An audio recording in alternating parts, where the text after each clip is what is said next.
বিভিন্ন স্বাদের গল্প শুনতে এক্ষুনি আমাদের চ্যানেল গল্প ওয়েভকে সাবস্ক্রাইব করুন। নমস্কার, আমরা টিম গল্প ওয়েভ।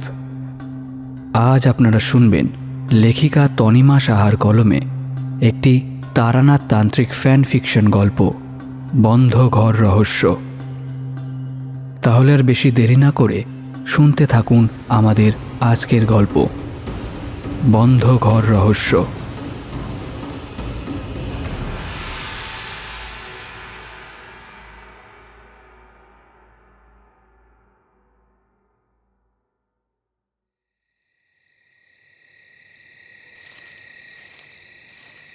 ঘুটঘুটে আঁধারের মাঝেও একফালি চাঁদের উপস্থিতি গাছের পাতার ফাঁকে বেশ ভালোভাবেই অনুধাবন করা যাচ্ছিল। চাঁদের ওই এক ছটাক আলোতে কোনো কিছু খুব ভালো স্পষ্ট দেখা না গেলেও অস্পষ্টভাবে সব কিছুই প্রায় বোঝা যাচ্ছে। একটা সরু মেঠো পথ, সেই পথ দিয়ে খুব তাড়াতাড়ি হেঁটে যাচ্ছে তারানাথ। হঠাৎ হাতের বাঁদিকে চোখ যেতেই নজরে এলো এক সুদৃশ্য একতলা বাড়ি। হাঁটতে হাঁটতে তারানাথ বাড়িটার সামনে আসতেই ঝট করে খুলে যায় বাড়ির সদর দরজা। দরজা দিয়ে দেখা যায় এক অপার্থিব নীল আলো। নীল আলোটা বড়ই আকর্ষণীয়। সেদিকে তাকিয়ে থমকে দাঁড়িয়ে পড়ে তারানাথ। ঠিক তখনই এক মোহময়ী কণ্ঠে বাড়ির ভেতর থেকে কেউ ডেকে ওঠে, তারানাথ। চারি মাঝরাতে উঠে তারানাথকে একবার করে দেখে আসে, তারপর জল খেয়ে আবার ঘুমিয়ে পড়ে। আজও অন্যান্য রাতের মতো উঠে তারানাথের ঘরে যেতেই সে দেখে যে ঘুমের মধ্যেই তারানাথ ছটফট করছে আর কি যেন বিড়বিড় করছে।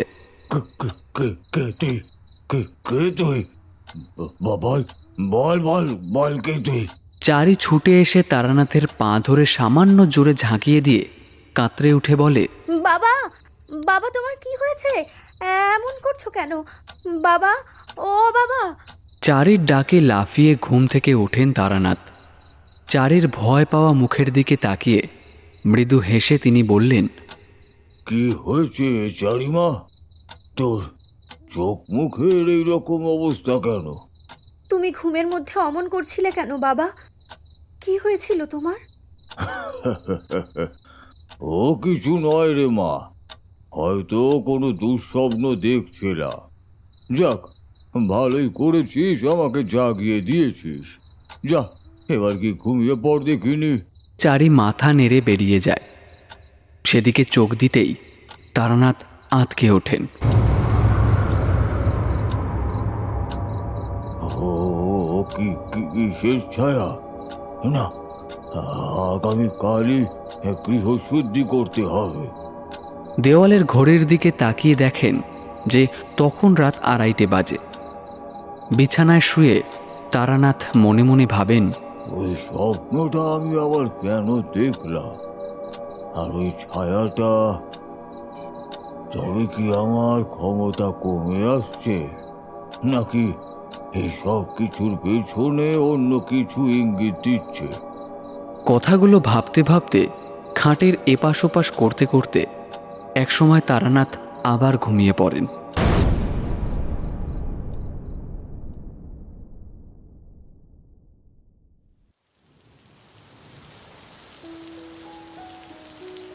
গত 3 দিন ধরে অঝোরধারায় নিরঙ্কুশভাবে বর্ষণ হয়ে যাচ্ছে। একটানা বৃষ্টিতে শহর এবং শহরতলির চারিদিকটাই প্রায় ভেসে গেছে।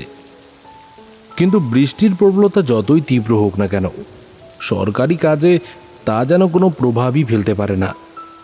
গত 2 দিন ধরে আধ ভেজা হয়ে আমি অফিসে ঢুকছি আর কাক ভেজা হয়ে বাড়ি ফিরছি।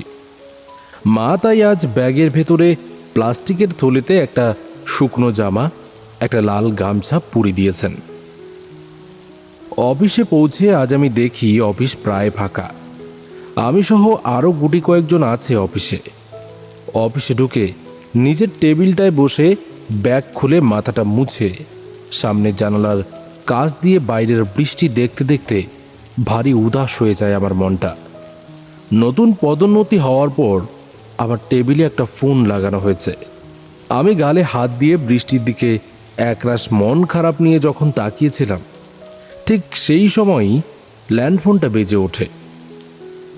একই ফাঁকা অফিস, তার উপর বাইরে অবিচল মুষলধারে বৃষ্টির জন্য চারদিকটা এমনিতেই শান্ত হয়ে আছে। সকাল থেকে এক নাগারে বৃষ্টি হতে হতে এখন দুপুর গড়িয়ে গেল। সারা অফিস খুঁজলে হয়তো মোটে গোটা পাঁচেক কর্মচারী পাওয়া যাবে এখন। এইরকম ডিপ ডিপে নিস্তব্ধতার মধ্যে হঠাৎ ল্যান্ডফোনটার তাল কাটা শব্দটা অজান্তেই আমার বুকের ভেতরের হৃদস্পন্দন কয়েকগুণ যেন বাড়িয়ে দিল। হাত বাড়ায় ফোনটা তুলতেই ওদিকে মায়ের গলা শোনা গেল। খোকা, আজ অফিসেই থেকে যাস। আমাদের এদিকটা জল দাঁড়িয়ে গেছে, আর এক জায়গায় ইলেকট্রিক তার ছিঁড়ে পড়েছে। মুখটা বেজার করে ফোনটা নামিয়ে রাখলাম আমি। মনে মনে ভাবলাম, ইস, এটা কোনো কথা হলো? এখন সারা রাত এই অফিসে থাকতে হবে। তাও যদি তারানাথের বাড়িতে থাকতে পারতাম তাহলেও হতো। যদিও বা অফিসে একটা রেস্ট রুম আছে, বসকে বলে আজ রাতটা সেখানেই ম্যানেজ করা যাবে। আমার মনটাই খারাপ হয়ে গেল।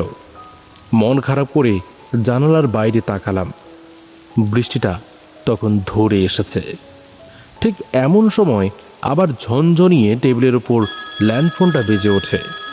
আচমকা এমনভাবে ল্যান্ডফোনটা বেজে ওঠায় আমি প্রচণ্ড চমকে উঠে মনে মনে বললাম, ফোনটার টাইমিংও বটে। আর একটু হলেই আমার একটা ছোটোখাটো হার্ট অ্যাটাক হয়ে যেত। ভাবতে ভাবতে ফোনটা তুলে হ্যালো বলতেই ওপাশ থেকে সউল্লাসে কিশোরী বলে, কি হে ভাইয়া, কি খবর? আরে কিশোরী যে, বলো বলো কি খবর, তোমার বেরোনো কেমন হলো? কিশোরী সপ্তাহখানেক আগেই অফিস ট্রিপে দার্জিলিংয়ে ঘুরতে গিয়েছিল। আমি সে কথা জিজ্ঞেস করতেই হুড়মুড়িয়ে কিশোরী বলে, আরে খুব ভালো ঘুরেছি, দেখা করে সব বলবো। আর তোমার এবং তারানাথ ঠাকুরের জন্য উপহার এনেছি। বাহ, এ তো দারুণ খবর। তা তুমি কোথায় এখন? আর বলো না, ফাঁকা অফিস আগলে বসে আছি। ওদিকে মা বললেন যে আজ বাড়ি না ফিরতে, কারণ পথে নাকি অনেক জল জমেছে, আর তাতে ইলেকট্রিকের তার ছিঁড়ে পড়েছে। আচ্ছা, আমিও সেই একইভাবে অফিসে বেকার বসে আছি। এখন তো হাফ টাইমও হয়ে গেছে। আশা করি আজ আর বেশি কিছু কাজ করা হবে না। আমি বলি কি, তার চেয়ে বরং চলো না আজ তাহলে ঠাকুর মশাইয়ের বাড়ি যাই। একেই বৃষ্টি, তার উপরে গুরুম গুরুম করে মাঝের মধ্যেই বাজ পড়ার আওয়াজ, তার সাথে তারানাথ ঠাকুরের গল্পগুলো একদম জমে যাবে। কি বলো? আহা কিশোরী, গল্প নয়, ওগুলো ঠাকুর মশাইয়ের সাক্ষাৎ অভিজ্ঞতা। ও হ্যাঁ হ্যাঁ, ঠিকই বলেছো ভাইয়া, অভিজ্ঞতা। চলো তাহলে তুমি তাড়াতাড়ি বেরো, আমিও বেরোচ্ছি। মটলেনে দেখা হচ্ছে। আমি হ্যাঁ বলে ফোনটা রেখে দারোয়ানকে বলে বেরিয়ে এলাম। বাইরে বৃষ্টি যদিও থেমে গেছে, তবে জায়গায় জায়গায় জল জমে আছে। দোকানপাটও সব বন্ধ। একটানা বৃষ্টি হওয়ায় আবহাওয়া বেশ ঠান্ডা হয়ে গেছে। মাথায় এলো, এখন যদিও বা মটলেনের গুমটির দোকানে পাশিংশ পেলেও তেলে ভাজা তো পাবো না। তাছাড়া এখন দুপুরের সময়, এমনিতেই বৃষ্টির দিন, সবাই বোধহয় ভাত ঘুম দিয়েছে। এইসব কথা ভাবতে ভাবতে আমি মটলেন 13তে এসে টানা রিক্সা থেকে নামলাম। এদিকটায় জল তেমন জমেনি, রাস্তা প্রায় শুকনোই। রিক্সা থেকে নেমে একটু হেঁটে এগিয়ে আসতেই একটা গুমটি দোকানের আধখোলা ঝাঁপ দেখতে পেয়ে এগিয়ে গেলাম সেদিকটায়। দোকানের মালিক ভেতরেই শুয়েছিলেন। আমি গিয়ে আওয়াজ করতেই ঝাঁপ উঠিয়ে দুটো পাশিংশোয়ের প্যাকেট কিনে নিলাম। পাশিংশোয়ের প্যাকেট কিনে পিছনে ঘুরতেই দেখি কিশোরী। কিশোরী আমাকে দেখে হাত নাড়ালো। আমার কাছে এসে সে বলল, কি ভাই, পেয়েছো? বাকিগুলো পেলেও তেলে ভাজাটা তো এমন বেটাইমে পাওয়া বোধহয় সম্ভব নয়, বুঝলে? তা তো ঠিকই, চলো এগোই তবে। আমরা পায়ে পায়ে এগিয়ে গেলাম ঠাকুরমশাইয়ের বাড়ির দিকে। তারানাথ তান্ত্রিকের বাড়ির সামনে আমরা আরও এক দফা চমকিত হলাম। আমরা দেখলাম যে ঠাকুরমশাই কি একটা পুজো করে পুজোর মন্ত্রপুত পবিত্র জলের ছিটে সারা বাড়িতে ছিটিয়ে দিচ্ছেন। দৃশ্যটা দেখে কিশোরীর কৌতুক করার ইচ্ছে হলো। খানিক গলাটা উঁচিয়ে সে বলল, আরে ঠাকুরমশাই, এত তুমুল বৃষ্টিতে আপনি আবার বাড়ির চারদিকে জল ছেটাচ্ছেন কেন? ঠাকুরমশাই তখন বিড়বিড়িয়ে কিছু একটা মন্ত্র পাঠ করছিলেন। আমাদের দেখে মৃদু হেসে আবার নিজের কাজে মনোনিবেশ করলেন। বুঝতে পারলাম মেঘ জমেছে, যে কোনো সময় বজ্রবিদ্যুৎ সহ বৃষ্টি নামতে পারে। আর তার প্রতিফলনটা আমি খানিকক্ষণের মধ্যেই পেলাম। বেশ কাট কাট গলায় গম্ভীর স্বরে তারানাথ তান্ত্রিক বললেন, হঠাৎ অসময় এলে যে, সব ঠিক আছে তো? আমি মনে মনে ভাবলাম, এই রে, কিশোরীটা আবার কেচিয়ে দিল। সামাল দিতে গিয়ে আমি বলে উঠলাম, "হ্যাঁ, কি কি পুজো করেছিলেন ঠাকুরমশাই?" গৃহশুদ্ধির পুজো করছিলাম হে। এসো এসো, তোমরা ভেতরে এসো। দুপুরে খাওয়া হয়নি নিশ্চয়ই। চলো একসাথেই খেয়ে নেবো, কেমন? কিশোরী তারানাথের দাবরানি খেয়ে চুপ করে আছে। মনে মনে একটা সিদ্ধান্ত নিয়েই নিয়েছে সে। সেটাই বলার জন্য মুখটা খোলার আগেই তারানাথ বলে উঠলেন, সাপের লেজে পা দিয়ে মারালে তার ছোবলটুকু খেতে হয় কিশোরী।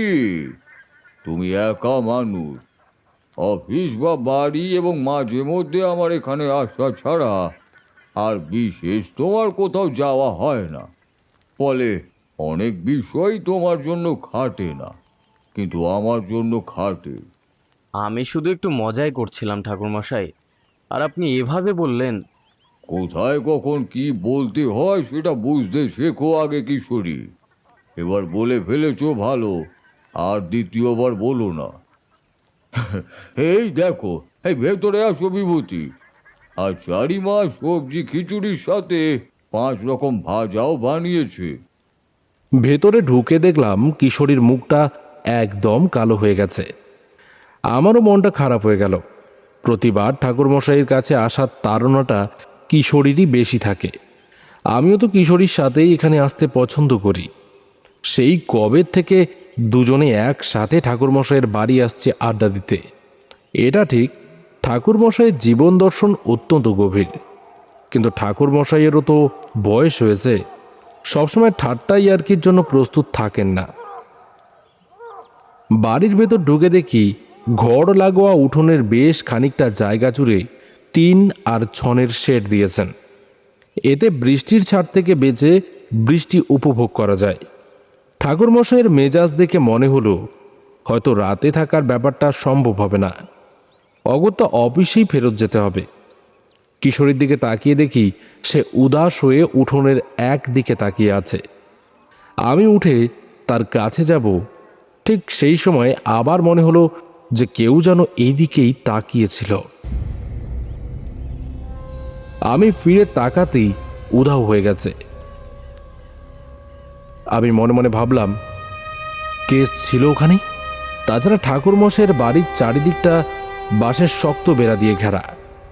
বাড়িতে ঢোকার দরজাটাও বন্ধ। তবে কি আমি ভুল দেখলাম?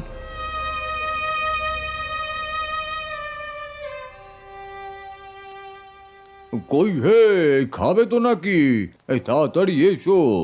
খিচুড়ি কিন্তু গরম খেতেই ভালো লাগে, ঠান্ডা খিচুড়ি খেতে স্বাদ পাবে না।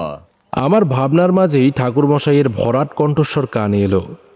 আমি কিছু বলবো তার আগেই কিশোরী বলে ওঠে, এ কি ঠাকুরমশাই, আপনি এখনো দুপুরের খাবার খাননি? আপনাকে না ডাক্তারবাবু বলেছিলেন সময় মতো খেয়ে নিতে? আমি মনে মনে ভাবলাম কিশোরীটা এরকমই চিরকাল। ঠাকুরমশাইয়ের দিকে তাকিয়ে দেখি তিনিও মিটিমিটি হাসছেন। বোঝা গেল সব মেঘ কেটে গেছে। তারানাথ বললেন,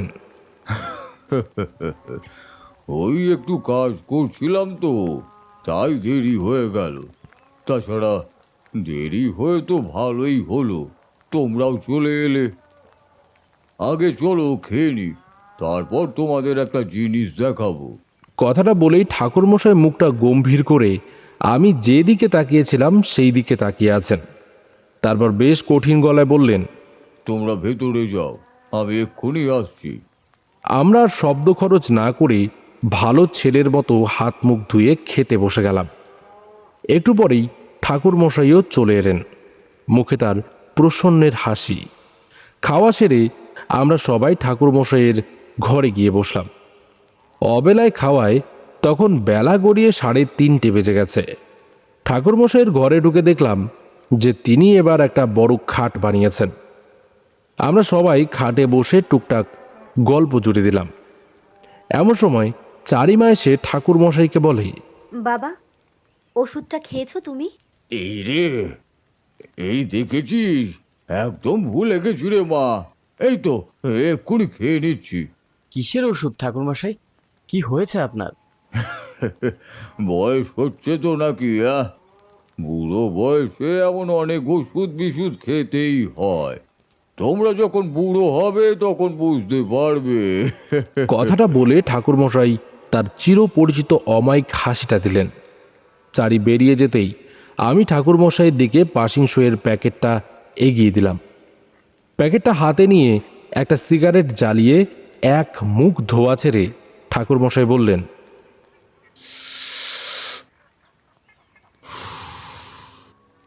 তোমরা আমার কত খেয়াল রাখো। না আসতে পারলেও ফোনে খোঁজ নাও, যে কোনো আপদে বিপদে ছুটে আসো। হয়তো পূর্বজন্মে তোমাদের সাথে কোনো সম্পর্ক ছিল, তাই হয়তো এই জন্মে সেইটা নেই, আবার তোমাদের সাথে পরিচয় আর আত্মীয়তা হয়েছে। তোমরা তো জানোই আমার কাছে কত ধরনের লোক আসে। তোমরা মানবে কিনা জানি না, তবে কি জানো তো, আমাদের প্রত্যেকেরই একটা নিজস্ব ঊর্জা বা তোমাদের ভাষায় যাকে বলে এনার্জি থাকে। এই এনার্জি কিন্তু শারীরিক নয়। এই ঊর্জা বা এনার্জি হলো আভ্যন্তরীণ, আত্মার ঊর্জা। কারোর কারোর সেই ঊর্জা সাত্ত্বিক, কারোর রাজসিক, কারোর বা তামসিক। আমরা যখনই কোথাও যাই, মানে ভ্রমণ করি বা এমনিতেই এক স্থান থেকে অন্য স্থানে যাই, তখন আমাদের ঊর্জাও কিন্তু আমাদের সাথে সাথেই যায়। এবং শুধু তাই নয়, কোনো স্থানে গিয়ে বসলে বা কিছুক্ষণ থাকলে আমাদের সেই আভ্যন্তরীণ ঊর্জা বা এনার্জির অংশ বিশেষ সেই জায়গায় সেই স্থানে থেকেই যায়। দেখবে কখনো কখনো কারোর সাথে দেখা হলে আমাদের মনটা খুব খুশি হয়ে যায়, আবার উল্টোটাও হয়। আবার এমনও হয় কারোর সাথে একবার দেখা করলে তার সাথে আবার দেখা করার ইচ্ছে হয়। এই সমস্ত কিছু হয় ঊর্জার আদান প্রদানেরই জন্য। আমার এই বাড়িতে যেহেতু অনেক ধরনেরই লোক আসে, এবং বলা বাহুল্য যে অনেকে ঋণাত্মক বা তামসিক ঊর্জাও থাকে, সেই তামসিক ঊর্জাকে বসত বাড়ি থেকে দূরে করার জন্য মাঝে মধ্যে গৃহশুদ্ধির পুজো করতে হয়। সেটাই সকালে করছিলাম। কিন্তু ঠাকুরমশাই, আপনার তো পুজো আর্চা করা বসত বাড়ি, সেখানেও ঋণাত্মক ঊর্জা কি করে আসতে পারে?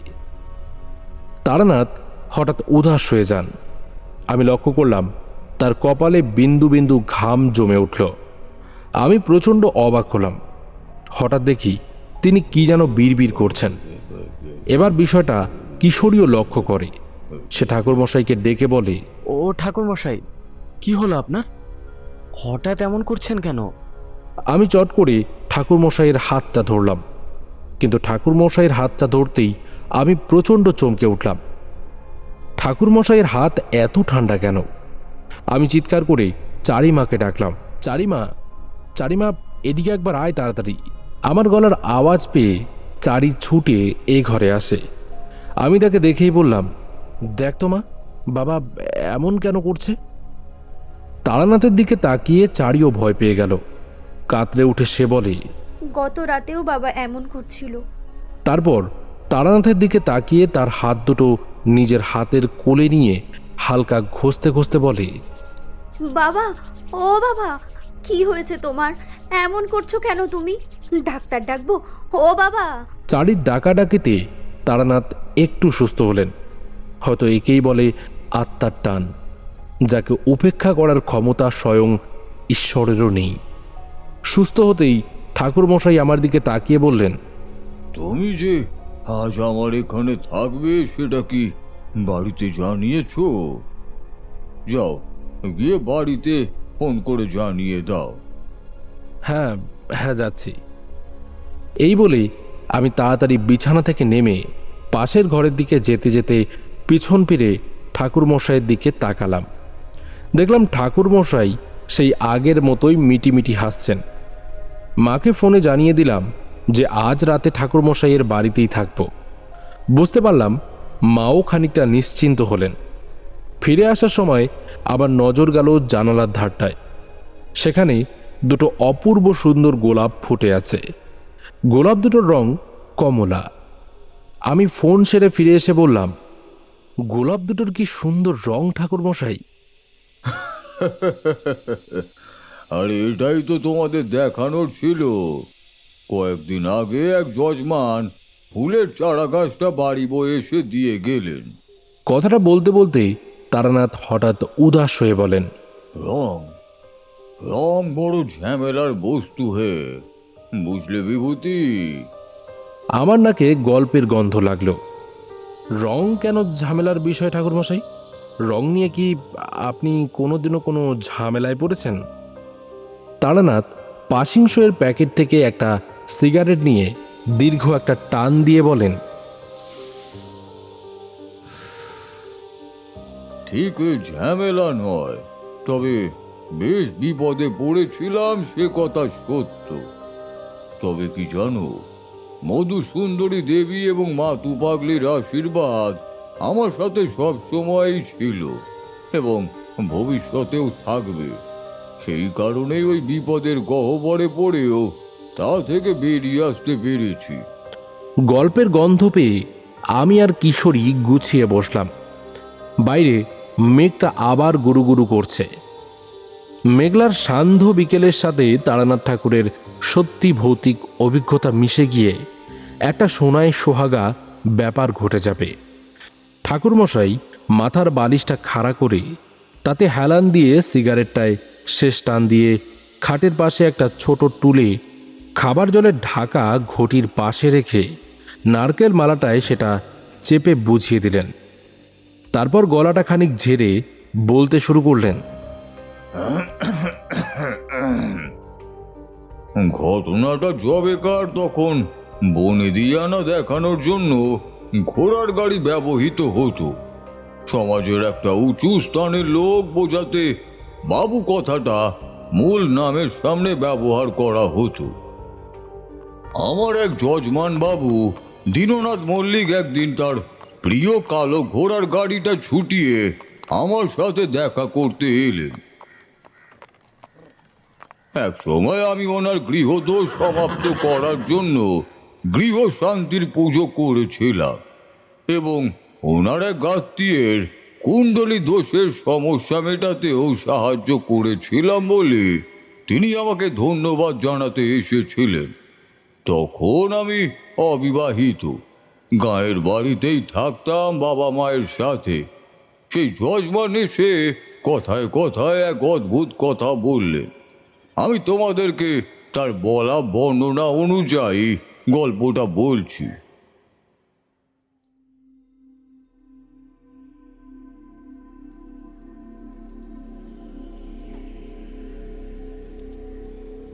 সপেলখালি গাঁয়ের মেঠো পথের দৃশ্যটা আজ অন্যান্য দিনের তুলনায় একটু অন্যরকম। কিছুক্ষণ আগেই পশলা ভরে বৃষ্টি হয়ে গেছে। আকাশের এক কোণে ফুটফুটে একটা চাঁদ দেখা যাচ্ছে। বড় বড় ঝাঁকড়া গাছের পাতাদের বেড়াজাল টপকে টপকে মেঠো পথের এদিক ওদিকে চুঁয়ে চুঁয়ে গড়িয়ে পড়ছে। দূর থেকে দুজন লোক বেশ তাড়াহুড়োতে পা চালিয়ে হেঁটে আসছে। লোক দুজনের মধ্যে একজনের বয়স একটু বেশি, আরেকজন একদম ছোকরা বয়সী। আরে তাড়াতাড়ি পা চালা বল, ওদিকে যে চাঁদ মাথায় উঠে গেল। চালাচ্ছি তো খুড়ো, এর চেয়ে তাড়াতাড়ি আর কিভাবে হাঁটবো বলো তো? আর চাঁদ তো মাথাতেই উঠবে, ও কি টুপ করে ঘাড়ে পড়বে নাকি? খুড়ো হাবুলের কথাটা কানে না নিয়ে বলে, আজ আবার শনিবার, যাত্রাটা এত দেরি করে শেষ হলো, আর তার উপর মাঝিটাও যেন কোথায় বেপাত্তা হয়ে গিয়েছিল। তাকে খুঁজে পেতে আনতে গিয়ে আরো সময় নষ্ট হলো। হঠাৎ নিজের মনে মনেই বক বক করতে করতে কি যেন একটা শুনতে পেয়েছে, এমন ভাবে কান খাড়া করে খুড়ো বলে, ও ওই যে শুনতে পাচ্ছে সাবুল, তাড়াতাড়ি তাড়াতাড়ি পা চালা, চারটা আকাশের মাঝখানে আসার আগেই বেরোতে হবে। নইলে নইলে এরপরে যা হবে তা ঠেকানো কারোর সাধ্য নেই। বছর 55 খুড়োকে একা একা নিজের মনে বক বক করতে দেখে হাবুল বলে, ও খুড়ো, কি বলছো? চারিদিকে ঝিঝি শব্দ ছাড়া তো আর কিছু শুনতে পাচ্ছি না। হাঁটতে হাঁটতে ওরা দুজন একটা ছোট ফাঁকা মাঠের কাছাকাছি চলে এলো। মাঠটা অব্যবহৃত, জায়গায় জায়গায় আবর্জনার ঢাই করা, আর মাঠের এক কোণে একটা একতলা বাড়ি। বাড়িটার দিকে তাকিয়ে খুড়ো কেঁপে উঠল। চাঁদের আলোটা এখন বেশ স্পষ্ট। হাবুল আনমনে আকাশের দিকে তাকিয়ে দেখে যে চাঁদটা গুটি গুটি পায় কখন জানি ঠিক মাঝ আকাশে চলে এসেছে। হাবুল সেদিকে তাকিয়েই কিছু বলার আগেই প্রচন্ড চেঁচিয়ে উঠল।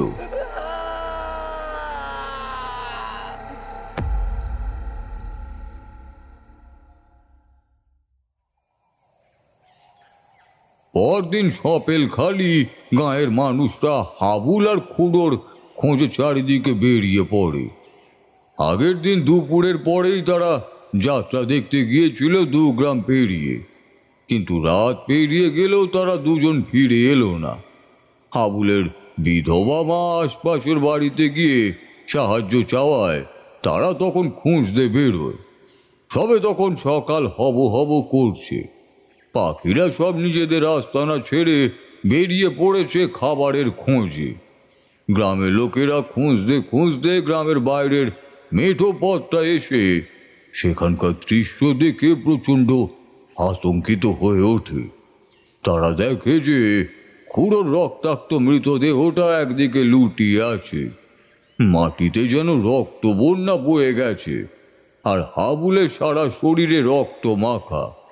সেই রকম একটা পরিস্থিতিতে হাবুল মাটিতে বুকের সামনে হাঁটু দুটোকে জড়ো করে মাথা ঝুঁকিয়ে কি যেন বিড়বিড় করে যাচ্ছে, আর ক্রমাগত দুলে যাচ্ছে। হাবুলের এক বন্ধুও গিয়েছিল ওই দলটির সাথে। হাবুলের এই রকম অবস্থা দেখে তার বন্ধুটিও প্রচণ্ড আতঙ্কগ্রস্ত হয়ে পড়ে। তার চোখ মুখ বিস্ফারিত হয়ে যায়। বন্ধুকে এমন অবস্থা দেখে তার খুবই কষ্ট হয়। সে ভয়ে ভয়ে এগিয়ে যায় হাবুলের দিকে। এই হাবুল, এই এই এমন করে বসে আছিস কেন রে? চল বাড়ি চল, তোর মা যে বড় চিন্তা করছে রে। কাঁপা কাঁপা হাতটা বাড়িয়ে ছেলেটা হাবুলের কাঁধটা সামান্য ঝাঁকাতেই একটা অচেনা স্বরে হাবুল ছেলেটির দিকে তাকিয়ে তীর ভেদি চিৎকার করে উঠল। ছেলেটা শিউরে উঠে ছিটকে চলে এলো কয়েক কদম পেছনে। হাবুলের চিৎকারে তীক্ষ্ণতায় উপস্থিত সকলে 2 হাত তুলে কানে চাপা দিল। একটা চোরা আতঙ্ক যেন ছুরির ফলার মতো বিঁধে যেতে লাগলো সকলের বুক বরাবর। সবাই ভাবলো এ বুঝি শেষ, কিন্তু এরপর যা হলো তা হয়তো সবার কল্পনারও বাইরে ছিল। হঠাৎ মাঠের একদিকে পরিত্যক্ত একতলা বাড়ির দরজাটা সশব্দে খুলে যায় এবং বাড়ির ভেতর থেকে একটা অদৃশ্য শক্তি সবার চোখের সামনেই হাবুলকে এক ঝটকায় খোলা দরজার ভেতরে টেনে নিয়ে চলে যায়। গোটা বিষয়টা সেখানে উপস্থিত সকলের সামনেই হয়, কিন্তু তাও যেন কারোর বিশ্বাস হতে চায় না। সকালের পরিষ্কার আলোতে ঘটে যাওয়া ঘটনাটা একটা বিভৎস বিকৃত দুঃস্বপ্ন ছাড়া আর কিছুই নয়। এই চলমান অশরীরীর প্রভাব তাদের প্রত্যেককে বাকশূন্য করে দেয়।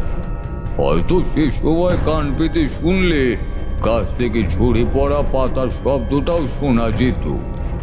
কিছুক্ষণ সেই স্থানে স্থবিরের মতো দাঁড়িয়ে থেকে তারা হঠাৎ যেন সম্বিত ফিরে পায় এবং সেখান থেকে ছুটে পালিয়ে যায়। তবে সেখান থেকে ছুটে পালিয়ে যাওয়ার পর তাদের মুখে শুধু একটা কথাই বিড়বিড়ানো স্বরে শোনা যায়।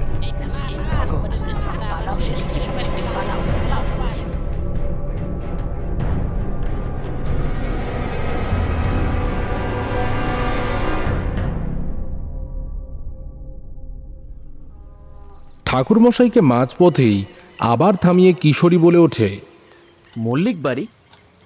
তার মানে কি ওই সপেলখালির মাঠের ধারে ওই ফাঁকা বাড়িটার সাথে আপনার যজমানবাবু দীননাথ মল্লিকের সাথে কোনো যোগাযোগ আছে, তাই না? কিশোরীর এই এক স্বভাব, কিছুতেই নিজের ধৈর্যটাকে ধরে রাখতে পারে না। ঠাকুরমশাই হয়তো আর একটু পরেই এই মল্লিক বাড়ির সম্পর্কে সব বলতেনি, কিন্তু সেইটুকু ধৈর্য এই মক্কেল ধরলে তো। ঠাকুরমশাইও বোধহয় বেজায় বিরক্ত হয়েছেন, সে তার চোখ মুখ দেখেই বোঝা যাচ্ছে। রোষের বাসটা যে কোনো সময় পড়ল বলে। কিন্তু তার আগেই চারিমা এক গামলা ভাজা মুড়ি আর একটা মাঝারি সাইজের বাটি ভরে বেগুনি আর মসুর ডালের বড়া দিয়ে বলে, এগুলো দিয়ে গেলাম কাকাবাবু, আপনারা খান। আর বাবা, তুমি কিন্তু একদম তেলে ভাজা খাবে না। ডাক্তার দাদু কিন্তু বারবার নিষেধ করেছেন। তুমি শুধু মুড়ি খাবে। আমি চা দিয়ে যাচ্ছি। চারিমা কিন্তু আপনাকে সাংঘাতিক শাসনে রেখেছে ঠাকুরমশাই। চারির চলে যাওয়ার দিকে তাকিয়ে ভারী গলায় তারানাথ বললেন, ও যে আমার মা বিভূতি, কিন্তু ঈশ্বরের যে নিদারুণ বিধান, আমি যে আমার এই মাটাকে চিরকাল আমার কাছে রাখতে পারবো না হে।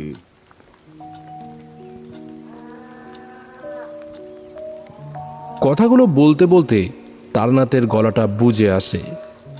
আমি বিবাহ করিনি, তাই সন্তান অভিজ্ঞতার প্রশ্নই আসে না।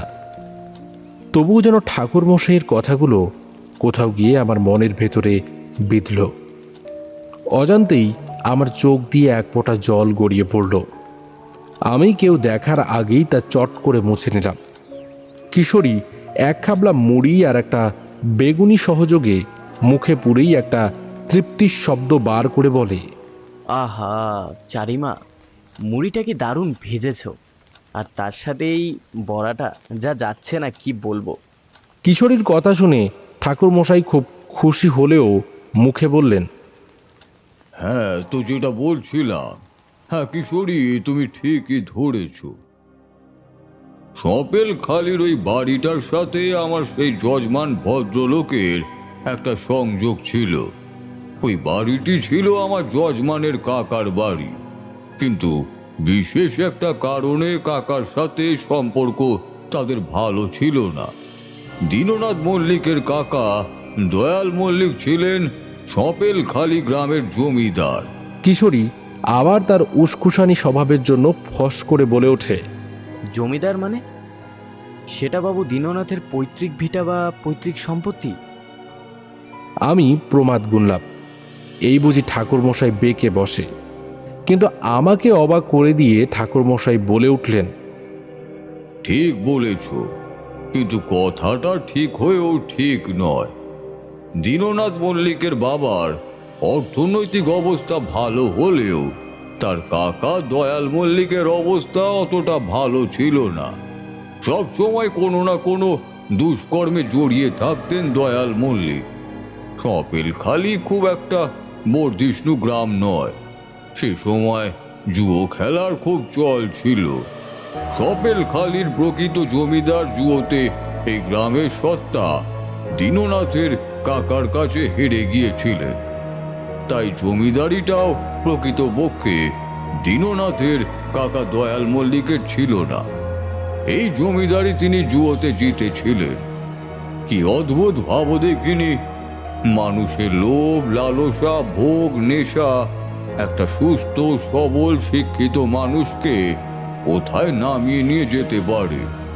জমিদারি পেয়ে দীননাথের কাকা যথেচ্ছতা শুরু করে দিলেন।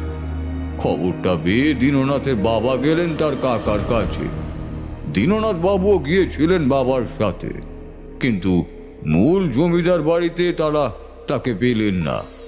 খোঁজ নিয়ে জানতে পারলেন যে উত্তরের মাঠের দিকে একটা একতলা বাড়ি আছে, সেখানেই দয়াল মল্লিক আছেন। নির্দেশ অনুযায়ী তারা বাড়িটার কাছে আসতেই বাইরে ঘুঙরুর আওয়াজ শুনতে পেলেন। শব্দটা শুনেই দীননাথের বাবার চোয়ালটা শক্ত হয়ে উঠল। তিনি দাপিয়ে পা ফেলে ঘরের ভেতরে ঢুকে গিয়ে রাগে ফেটে পড়লেন। দয়াল, তুই এত নিচে নেমে গেছিস? বাপ ঠাকুরদার নামটা না ডোবালে তোর হচ্ছে না, না? দীননাথ তার বাবার ঠিক পেছনেই ছিল।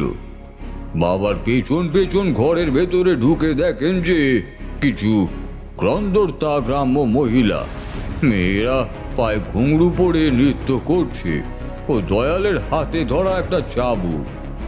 মহিলা এবং মেয়েগুলোর গায়ে হাতে আঘাতের চিহ্ন। দৃশ্যটা দেখে দীননাথের বুঝতে বাকি থাকলো না, দয়াল গ্রামের মহিলাদের জোর করে তুলে এনে ওদেরকে দিয়ে জোর করে নাচ করাচ্ছে। দীননাথের বাবার চিৎকার শুনে দয়াল মল্লিক জোরে জোরে তার ছেলে স্বরে হাসতে হাসতে বলল, বাপ ঠাকুরদার নাম ডুববে কেন? বরং তারা তো খুশি হবে। এই দেখো না দাদা, আমি ওদের আয় বাড়াচ্ছি, বাইজি পাড়ায় যাওয়ার থেকে ওরা এখানেই নাচ করছে, পয়সাও রোজগার করছে। এমনিতেও এই গ্রামের রোজগারপাতির সুবিধে বেশি নেই, তাই আমি না হয় একটু সাহায্য করে দিলাম। হ্যাঁ, দীননাথের বাবা রাগে দিক বিদিক শূন্য হয়ে হাতের লাঠিটা দিয়ে ভাইকে মারতে গেলেন, কিন্তু তৎক্ষণাৎ দয়াল তার দাদার হাতটা আটকে দিয়ে বলে, ভুল করছো দাদা, আমি কিন্তু এখন আর সেই ছোট্টটি নেই, তাই আমার ওপর ওঠানো হাতটা আমি উপরেও ফেলতে পারি। হ্যাঁ, এইটুকু কথাই দীননাথের বাবার জন্য যথেষ্ট ছিল। তিনি সেই যে ওখান থেকে চলে এলেন আর কখনো ফিরে যাননি। এমনকি অল্প কয়েকদিন পর তার কাকা দয়াল মল্লিকের অস্বাভাবিক মৃত্যু হলে সেখানেও তিনি আর যাননি। তবে এতেই শেষ নয়, ঘটনার সূত্রপাত এর পর থেকেই।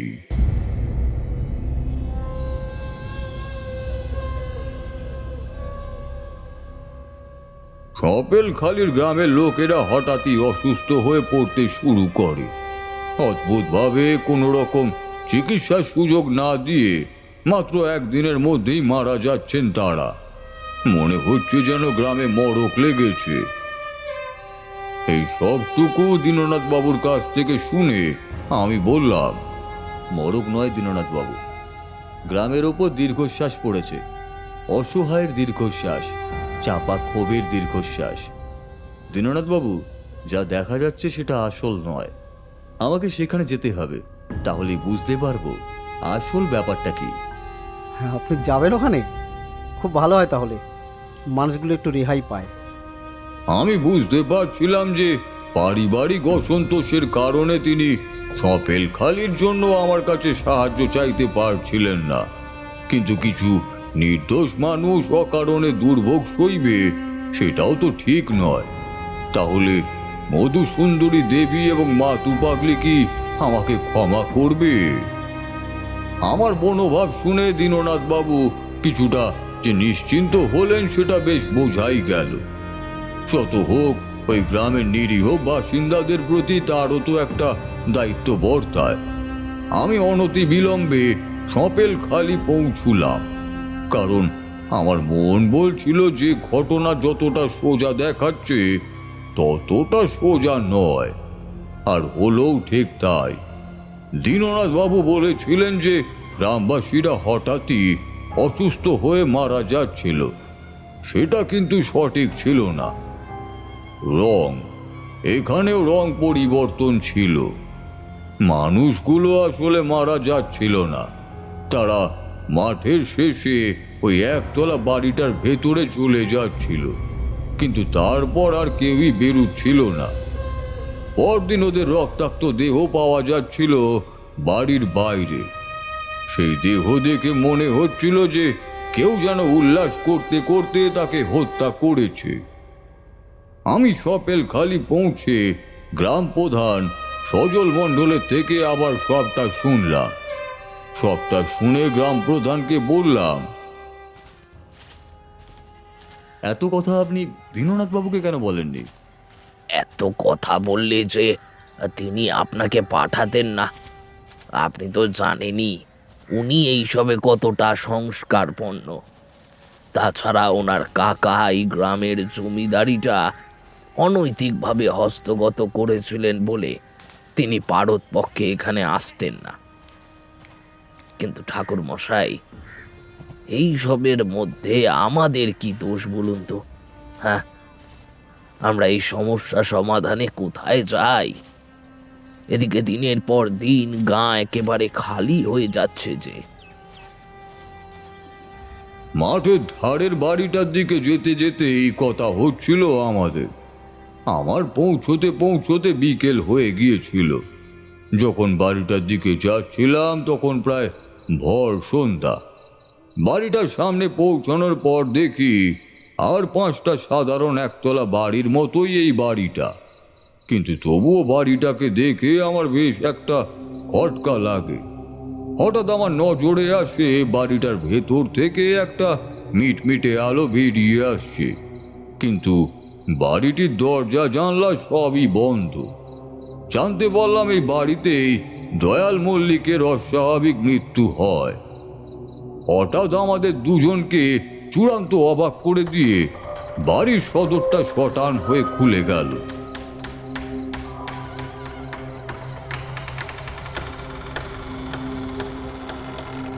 আর বাড়ির ভেতর থেকে বেরিয়ে এলো একটা হিম শীতল বাতাস।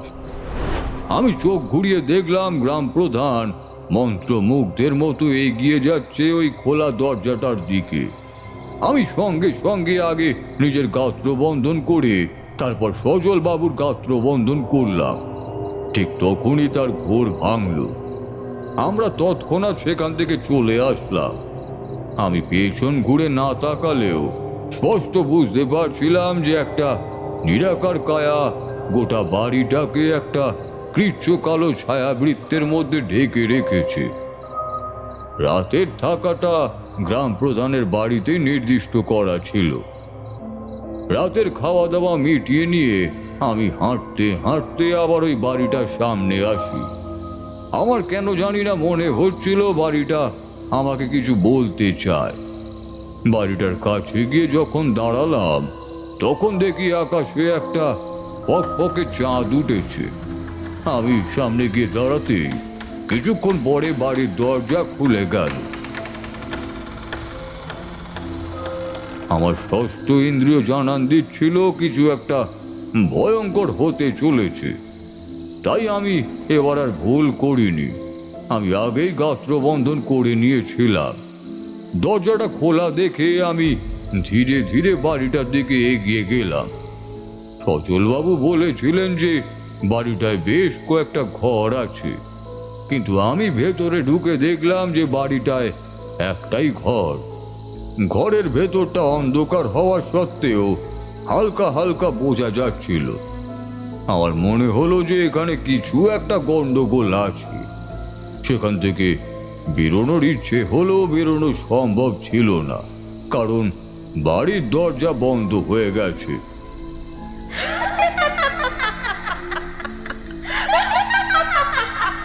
ঘরের ভেতরে চাপ চাপ অন্ধকার আরো গাঢ় হয়ে বসতে শুরু করছে। ক্ষণে ক্ষণে কারোর রিনরিনে গলায় চাপা হাসি কানে আসে। তারপর হঠাৎই কানে আসে শরীরে হিম ধরানোর মতো হুঙ্কারের আক্রোশ। বুঝতে পারলাম এখানে কিছু একটা গন্ডগোল হয়েছে। তবে সমস্যার গোড়া পর্যন্ত পৌঁছানোর আগে সমস্যার আগাটার সম্পর্কে জানতে হয়।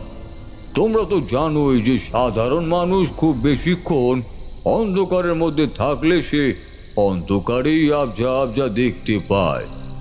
আমি যোগ সাধনা করে সেই গুণটাকে আর একটু পরিপক্ক করেছি মাত্র। আমি নিশাচর প্রাণীর মতোই ঘোর অন্ধকারও পরিষ্কার দেখতে পারলাম। ঘরের ভেতরে বিশেষ কিছুই নেই। কয়েকটা ভাঙাচোরা কাঠের টুকরো ছাড়া পুরো ঘরটাই ফাঁকা। হঠাৎই একটা মেয়ের আবছায়া দেখা দিয়ে মিলিয়ে গেল। বুঝতে পারলাম এই মেয়েটার আত্মাই এখানে আটকে আছে, আর এই গ্রামের মানুষদের প্রতি তার কোনো কারণে প্রচণ্ড ক্ষোভও আছে।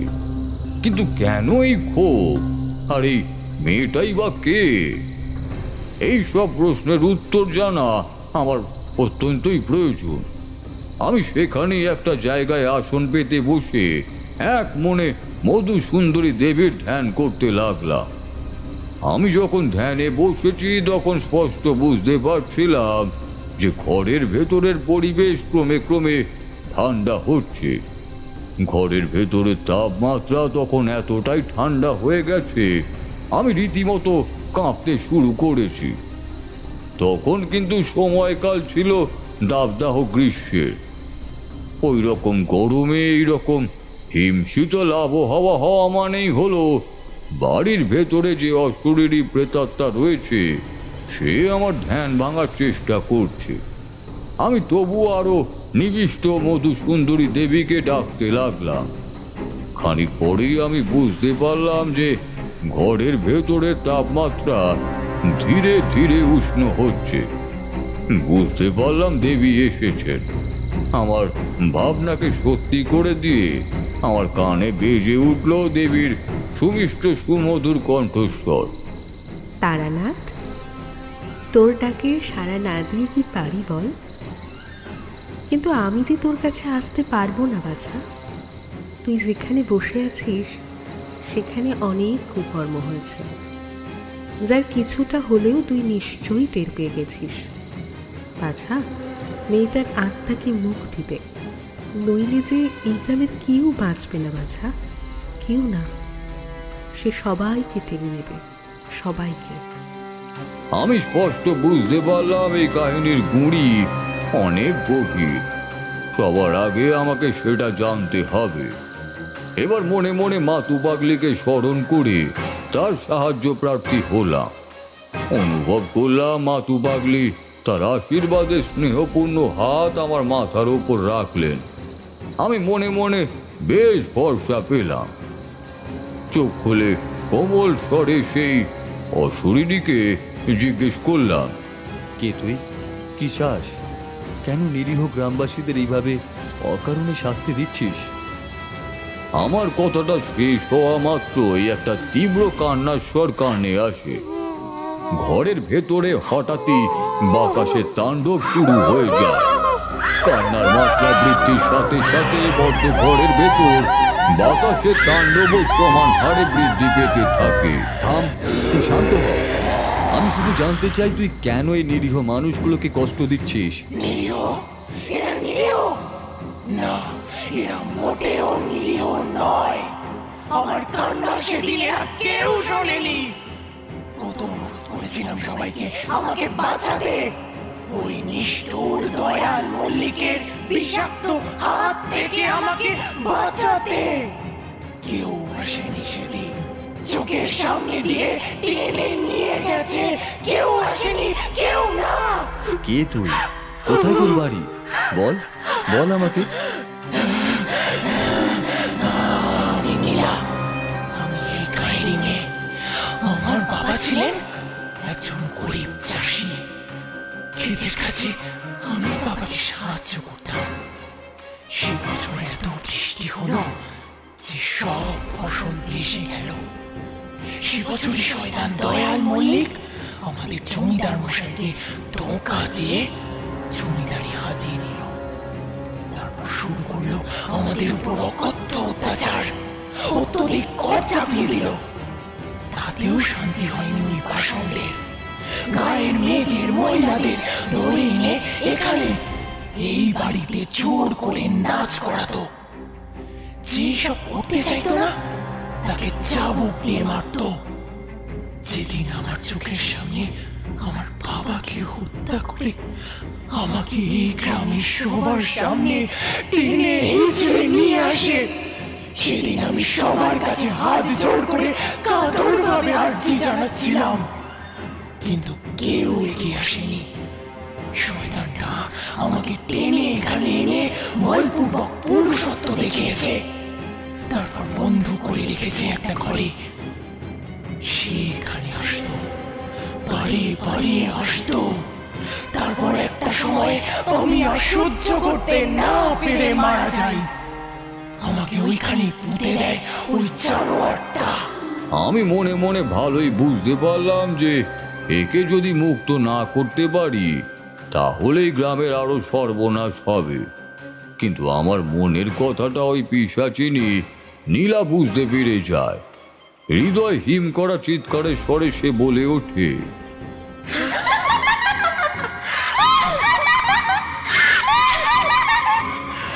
পারবি না, পারবি না, কাউকেই বাঁচাতে পারবি না।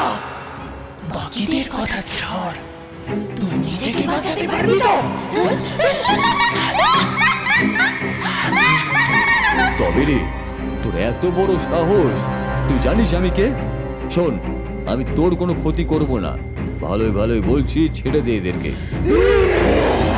আমি কোথাও যাবো না, তুই চলে যা এখান থেকে, নাহলে তুইও মরবি। আমার পথে বাধা হয়ে দাঁড়াবি তো তোর মুন্ডু ছিঁড়ে খাবো।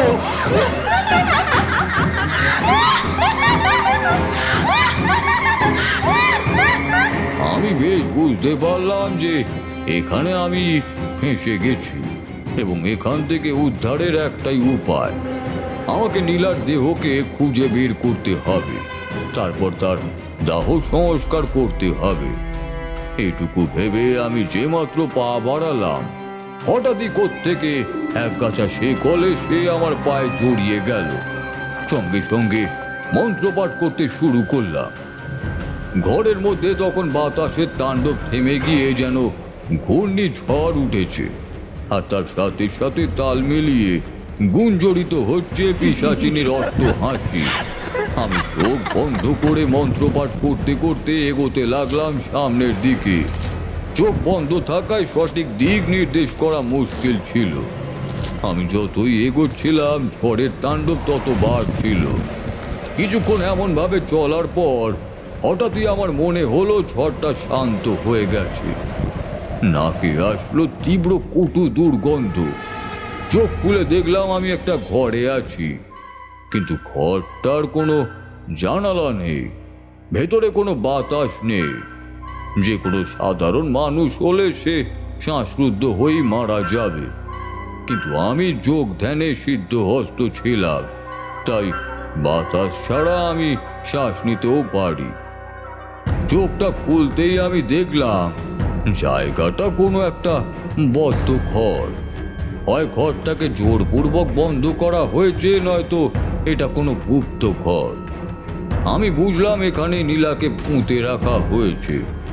আমি আর এক মুহূর্ত দেরি না করে সেখানে বসে মন্ত্রপাঠ শুরু করলাম। মন্ত্রপাঠের পর একটা নির্দিষ্ট জায়গায় বেষ্টনী কেটে তাতে আগুন জ্বালিয়ে সৎকারের কাজ শুরু করলাম, কারণ আমার কাছে কোনো যন্ত্রপাতি ছিল না যে খোদাই করে পিশাচিনীর দেহটা বার করব। তাই সেই জায়গায় বেষ্টনী কেটে পবিত্র অগ্নি সংযোগে তাকে দাহ করা ছাড়া আর কোনো উপায় আমার ছিল না। কিন্তু ঠিক সেই সময় পিশাচিনী হঠাৎ অট্ট হাসিতে ফেটে পড়ল। সঙ্গে সঙ্গে কোত্থেকে যেন একদলা কাদা মাটি এসে আগুনটায় পড়ল। বুঝতে পারলাম পিশাচিনী সৎকারে বাধা দেওয়ার চেষ্টা করছে। আমিও আবার মন্ত্রপাঠ চালিয়ে গেলাম, কিন্তু একটু পরে আবার কোত্থেকে মরা পশু পাখির পচা গলা দেহ বসাসের স্তূপ এসে আগুনের ওপর পড়ল। বুঝতে পারলাম পিশাচিনী দাহ কাজে বাধা দিচ্ছে। আমি তখন উপায়ন্তর না দেখে সৎকারের জায়গাটার চারিদিকে গণ্ডি কেটে আবার মন্ত্র বলে অগ্নি সংযোগ করে দাহ কার্য শুরু করলাম। আমার কানে তখন এক এক সময় ভয়াল জান্তব চিৎকার ভেসে আসতে থাকে, কখনো বা ছোট বাচ্চার কান্নার আওয়াজ ভেসে আসে। বলতে আর বাকি রইল না যে পিশাচিনী সব রকম ভাবে আমাকে ধ্যানচ্যুত করার চেষ্টা করছে। কিছুক্ষণ এভাবে চলার পর হঠাৎ কোনো কিছুর ভেঙে পড়ে যাওয়ার শব্দ হলো। ঘাড় ঘুরিয়ে দেখি একপাশে দেওয়াল ভেঙে গেছে এবং বাইরে থেকে বাতাস আসছে ভেতরে।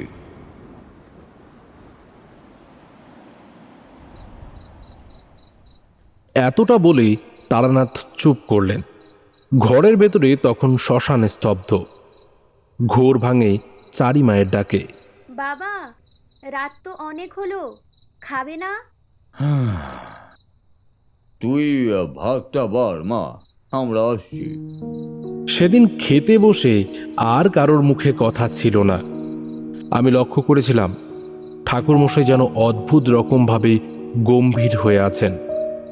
সাধারণত আমাদের তার অভিজ্ঞতা শোনানোর পর ঠাকুরমশাইয়ের চোখে মুখে একটা প্রশান্তি থাকে, কিন্তু তখন কেন জানি তার মুখে চোখে একটা অদ্ভুত অস্থিরতা ছিল। তবে কি তা কোনো বিপদের সংকেত? তবে যাই হোক, সবার মন ওই অদেখা নীলার জন্য কষ্টে ভেতরে ভেতরে গুমড়ে কাঁদছিল। মানুষ সত্যিই বড় অদ্ভুত। তার মধ্যে যেমন একটা নৃশংস জন্তুর বাস আছে, আবার পরম দয়ার আচ্ছাদনও আছে। কিন্তু তার মধ্যে কোন রূপটা প্রকট হয়ে উঠবে সেটা হয়তো মানুষের চিন্তা শক্তির ওপরই নির্ভর করে। এসব ভাবতে ভাবতে কখন যে দু চোখের পাতা এক হয়ে গেল তা টের পেলাম না। কিন্তু শেষ রাতে ঠাকুর মশাইয়ের ঘরে টেলিফোনের আওয়াজ পেলাম। এত রাতে কার ফোন এলো? তবে কি এই বিপদটারই আশঙ্কায় ঠাকুর মশাইয়ের মুখে চোখে অস্থিরতা বিরাজ করছিল?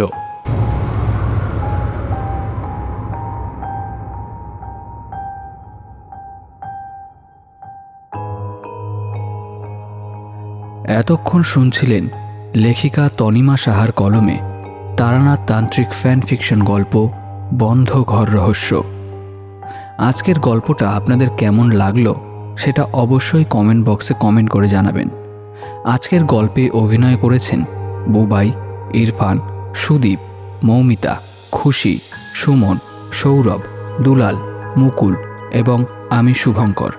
স্ক্রিপ্টিং তিতলি, পোস্টার ডিজাইন এবং সাউন্ড এডিটিং আমি শুভঙ্কর। আজকের মতো শুভরাত্রি, ভালো থাকবেন এবং সকলকে ভালো রাখার চেষ্টা করবেন।